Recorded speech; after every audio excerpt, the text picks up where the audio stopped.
up, guys? So I know it's been a while since I've gotten an upload in. I'm gonna try to change that today. I hope everyone's having a good holiday season. A little chilly out here in near Philly. Had a bunch of snow, so right now I'm just warming up the 880. Not my car, family car. Reminds my dad of his past, old Mopars. Thing runs great. Brakes don't work so well though, so we got to take it back to the shop again and hopefully get those to where they're kind of dialed. I'm still just letting her heat up. Sounds like it's running pretty hot now though, so that's good. Get some heat there in the cab. The defrost works. It kind of has a bit of a mind of its own, but this thing, aside from the Vega, just on cool factor, is really fun to drive. It's got a torque flight automatic, so that's the push button up on the left. And it's a really cool car. Big 361 under the hood. Only a 2-barrel car, but might change that someday. When we were driving it to look at some V8s, you can definitely tell this thing would just cruise on the highway. So that was really fun. But enough about the 880. I'm gonna shut her down and then I'm gonna tell you guys what's going on with the Vega. Alright guys, so just a ton of things that I've done here kind of without letting you know.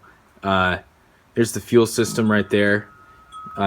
Return line's a little short, but I can splice that real quick. And I was talking to the guy who was looking at his V8, and he just said, just put a little breather on that, and it's awesome. I happen to have one of those just on a motorcycle engine that I'm not using, so I'm gonna quick take that off and have that breathe. And then the sending line, which is awesome. The V8 I was looking at and am definitely gonna get. It was a 350, which is really cool. Has a mechanical fuel pump, so literally all I need to do is just take that line there, stick it on the pump, and then we're set. This thing will probably fire up and start pulling some gas from the tank. So that's really exciting. All that running those lines under the car was definitely worth it. So that's pretty awesome.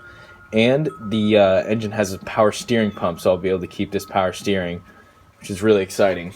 So it comes with basically all the accessories you need to run it, which is awesome.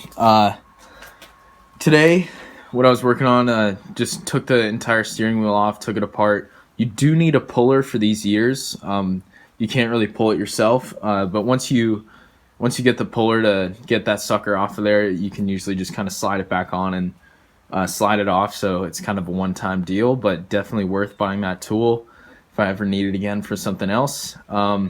So basically all I did is replace the turn signal mechanism, which is right there. Feels really good now.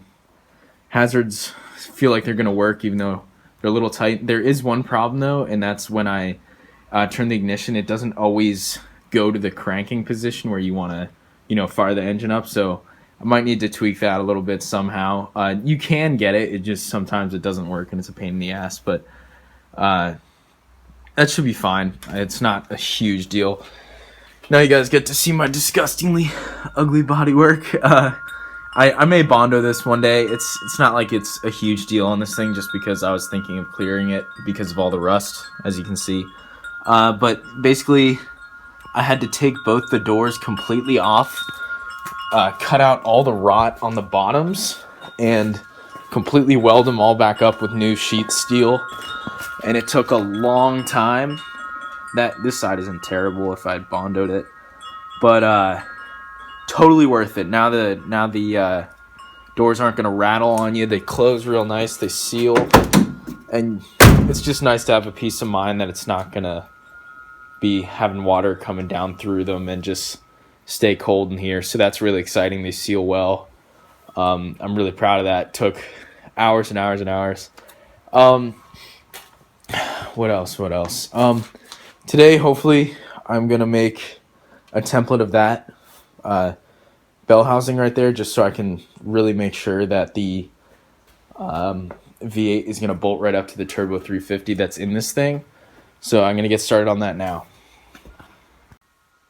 Alright guys, so just got done working on the little plate, I guess template you could call it, for just really making sure that 350 is going to bolt up to the Turbo 350. Just made this out of cardboard. These are where the dowel pins go in, and then I just poked out the holes, made sure I knew that this is the side that the transmission is going to bolt to, and then this is the engine side. So we got that done. That's pretty exciting.